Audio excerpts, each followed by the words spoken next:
Crystal Forest theme from level 4, bringing us into the verdict. What do we think here? Man, the play the whole fucking thing again shit is cold. It's really cold. So brutal. Yeah, and the frigidness of it is exacerbated immensely by not even letting you fight the final boss. You see that amazing sprite until you do it. And yeah, at least in the original, they let you like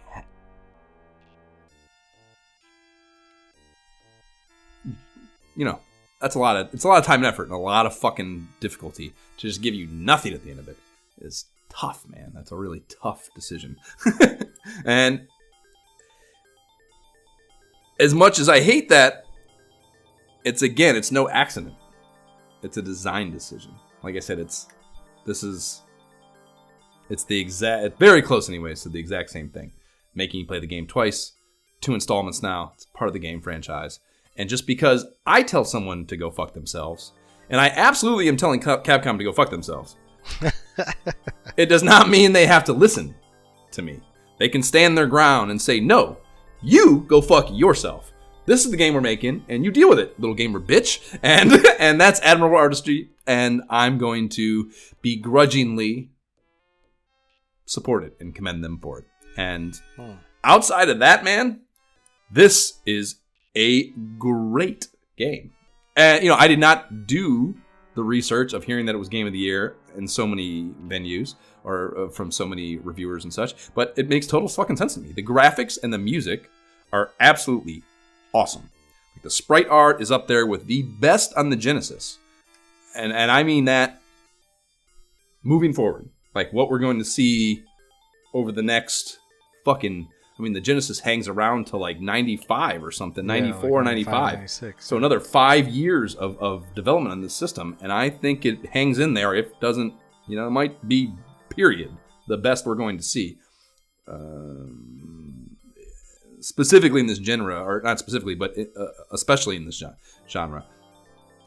So that's wild. That it's one of the first games and it does that great of a job is incredible. I think there's so much originality and effort clearly going into every single enemy design. Like there's just not a single one actually, and I hadn't thought about it like that. Like there's not a single enemy in the game where you go, that was just that's in a million other games. That every single sprite, every enemy, even things where like yes, there's a fire bat, like that's elsewhere, but like the sprite is unique, original, and the mechanics of it coming out of the fire columns, like that's not just, they don't just appear, they have a reason for their creation. It's just like there's so much effort into every little component of it that's fucking great.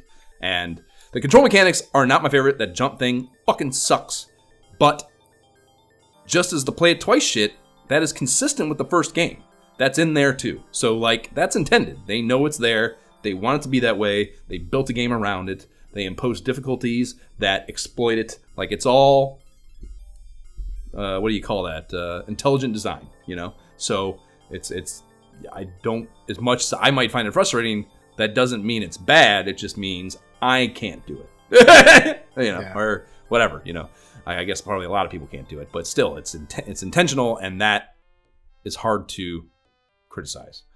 And I think most of all, it just felt like such a video game, dude. Did it not? Like, something about the experience, because I had no prior exposure to it.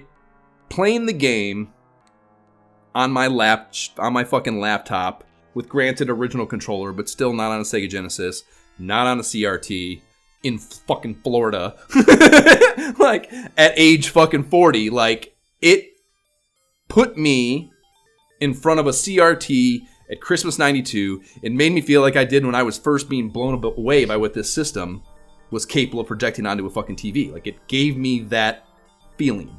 And the idea that you could generate that kind of emotional response in the player 30 plus years after the game's release, like, you bet your sweet ass it gave King Lorik's blessing and mine too. Like, that is a really, really strong development job. you know?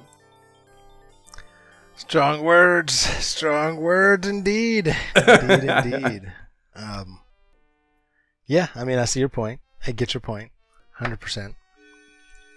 I was resistant to even play this game. I mean, you know that. Even when I would see this character on Marvel vs. Capcom, a game, Marvel vs. Capcom 3, I enjoy playing it on the Xbox.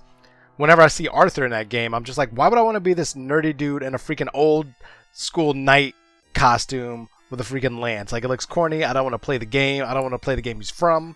So it was just kind of like heavily resistant. And yeah, surprisingly, did I have fun? I did have fun. Like I told you, like it definitely got to the point when I started the second run through, even though I was pissed, like I had gotten to the point where I felt good enough to where it was like, I don't want to get hit. Like I'm going to keep my gold armor at all costs. And, you know, like I had strategies to beat things and I'm going to fly through this. And so like the second playthrough, as annoying as it was to have to go back through again, was far quicker, dude. Far quicker. Because I was just, again, I was using the magic thing, but I was also like, I know what I'm doing now. I'm fucking smashing through things. Yeah, I didn't mention, but I did that first stage. I watched the video and saw what had to happen. And I didn't mention it, but I did go back in. I played a little further. I can't remember where I stopped.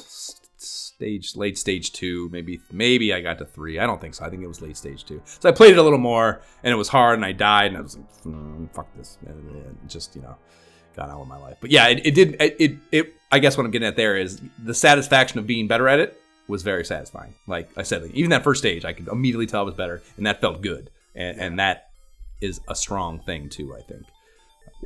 Yeah, I digress. Sorry. I mean, having that there. I mean, it was fascinating. I didn't think because I was so angry because it was definitely so much toughness, like so much save scumming, trying to get my sea legs underneath me, figuring out like how this game works. Since there's so much trial and error, as we've talked about, like it's just you don't know it until you go through it. They're like, "Yep, don't stand there again." That's what happens when you stand there. You think you can stand there, but you can't. You know, just so much of that. And even with that, like. I thought I would hate it, but I didn't hate it. I surprisingly had fun. I would recommend it to someone else. And if they had a remastered version, like, hey, let's remaster this with like some super sweet graphics, like now current generation, I would play it again. I can't believe I'm saying that, but I would play it again. So yes, blessing bestowed. Dope. Yeah, I guess I didn't say that either, dude. I was absolutely sure you didn't go through a second time. I was really? Yeah, I didn't think there was any chance in hell that you played this. The whole game took me 2 days. Like I was playing. I told you could chug one if you afternoon, want. Yeah. And then like I was going through and that kind of happened. I was like, oh fuck, whatever, you know. And I got to the point I kind of had to adult and do other things.